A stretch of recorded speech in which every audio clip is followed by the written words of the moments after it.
Virginia. The Virgin Queen honored the broad land with her name and conveyed it, all of it, almost all the Atlantic seaboard north of Spanish Florida, to her gallant, dashing, and mercurial favorite, Sir Walter Raleigh, by letters patent of 1584, entitling him "To discover, search, find out, and view such remote, heathen, and barbarous lands, countries, and territories not actually possessed of any Christian prince."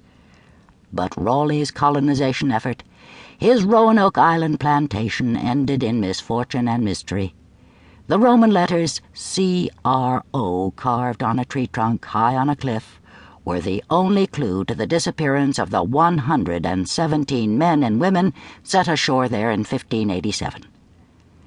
The next setback for England's colonial aspirations came with the abandonment of the Plymouth Company's Sagadahoc colony, planted at the mouth of the Kennebec River in Maine in 1607, contemporaneously with the Virginia Company's Jamestown venture and very similar in size and scope. The Sagadahoc colony was abandoned after one icy winter. Thus, all England's colonial ambitions rode with the Virginia Company's flagship, the Susan Constant, as she led the two smaller ships of the flotilla out of the Atlantic, past the Capes, through the Strait, into the Bay of Chesapeake on an April morning in 1607. The sails of the Mayflower would not appear on the American horizon for another 13 years.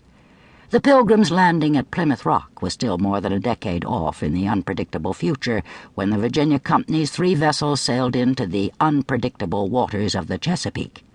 And that little fleet was 2 full decades ahead of the first Puritan contingent, which would not arrive at Massachusetts Bay until 1630.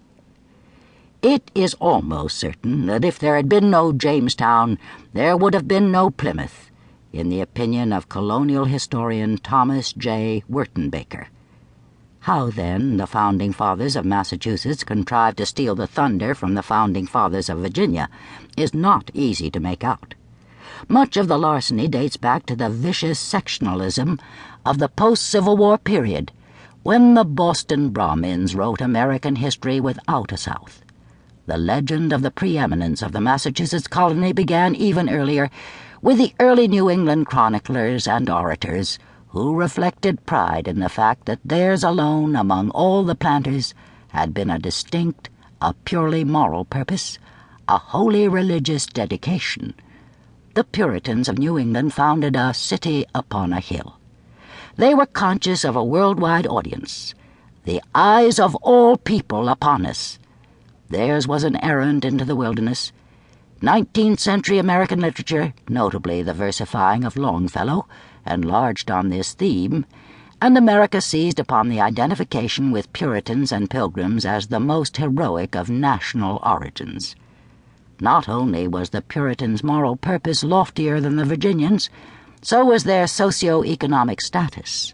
Although the New Englanders were middling people, of middle-class origin, as were the bulk of the English settlers on this continent, they were men of some substance and of respectable station, the best people under heaven compared to the refuse of the English nation dumped into Virginia.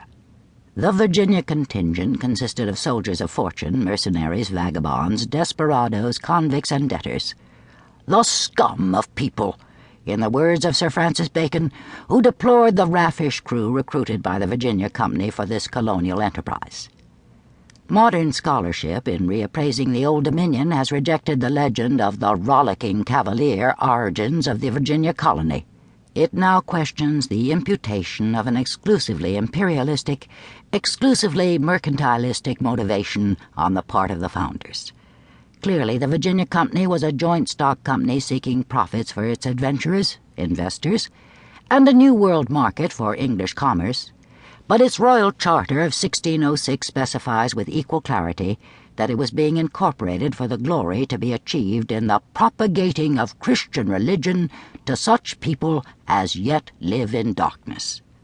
Clearly it was a redemptive mission, an evangelical errand, a holy as well as a commercial venture, to sow spirituals and reap temporals, as the logic of 17th-century Christian imperialism was explicated by the Reverend Sam.